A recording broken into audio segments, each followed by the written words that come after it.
Hello, I'm Wyatt, And I'm Drury. and this is the most interesting news in the world. We don't always know what we're talking about. But when we do, you might learn something.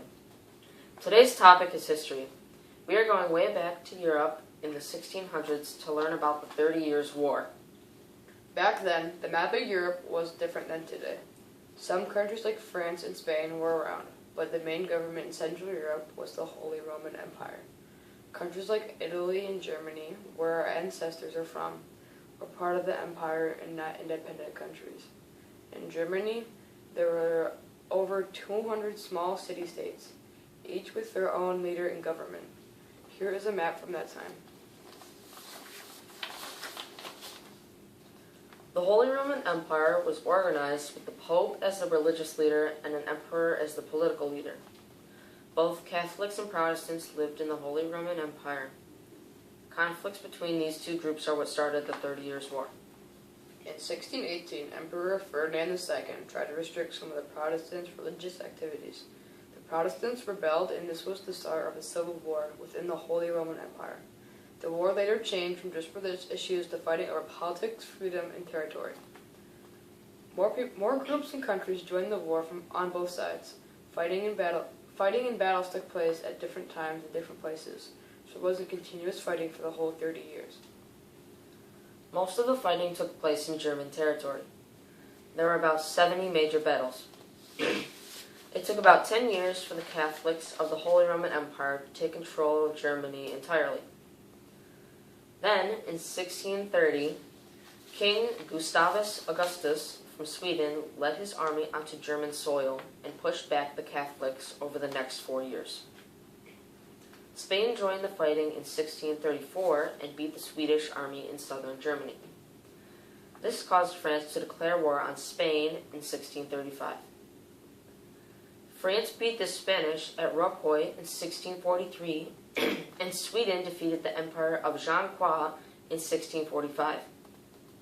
Peace talks began in 1644, but there were so many countries and city-states involved, it took almost 4 years to reach an agreement.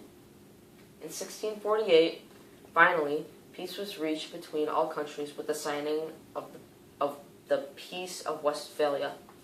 Because the war lasted for so long, many of the fighters were mercenaries. This means they were paid to fight for one side or the other.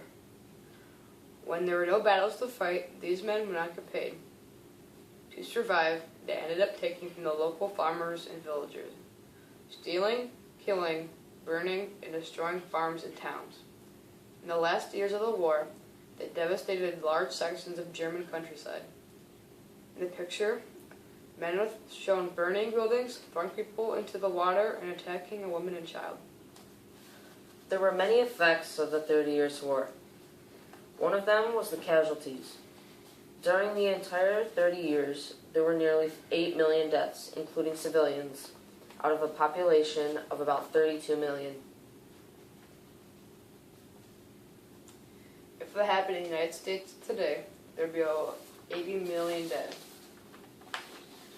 Another result was that the map of Europe was changed from the Peace of Westphalia. Switzerland became separate from Austria, and the Netherlands became separate from Spain. France and Sweden gained territories. Germany was still a bunch of city-states. Last, the war reduced the role of religion in government and politics in Europe. Acceptance of other religions became more common. Protestants were able to practice their beliefs without the fear of the government. There are similarities between the American Civil War and the 30 Years' War. One of the similarities is that they both lasted much longer than they expected. It was different from the American Civil War because in the 30 Years' War, alliances were made between countries and different kingdoms. While in the American Civil War, no alliances were made and no outside countries helped to aid the Union or the Confederates.